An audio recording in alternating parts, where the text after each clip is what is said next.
Samantala, bumagsak sa palayan sa Concepcion, Tarlac ang isang maliit na eroplano. Patay ang 2 student pilot na sakay nito. Live mula sa Concepcion, Tarlac, nasa frontline ng balitang yan, si Rainiel Pawid. Kapatid, may tinitingnan na bang anggulo kung bakit nga nag-crash itong eroplano?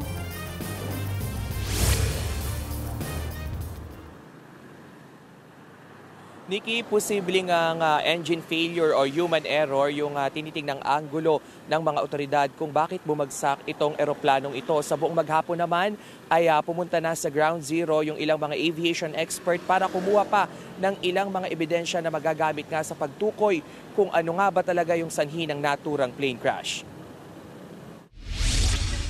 Nagkalat ang kalas-kalas na parte ng ultralight plane na ito sa isang palayan sa barangay Panalexican sa Concepcion, Tarlac. Bandang alas 11 ng tanghali kanina nang bumagsak ang eroplano.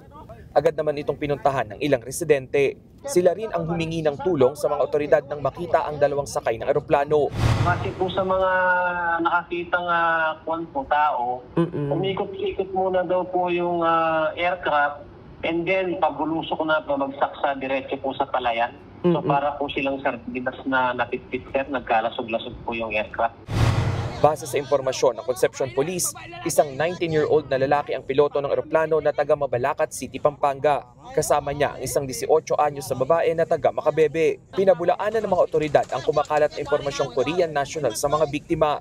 Pawang mga Pinoy na student pilots daw ang 2.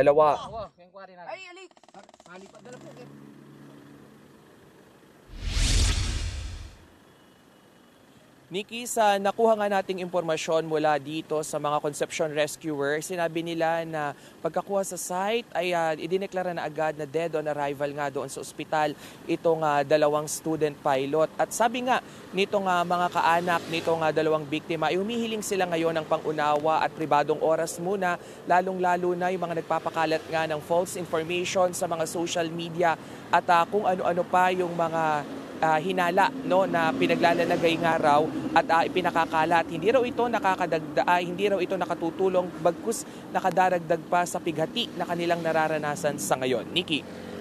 Maraming salamat, Rainiel Pawid, live mula sa Concepcion, Tarlac. Mga kapatid, Nikki de Guzman po.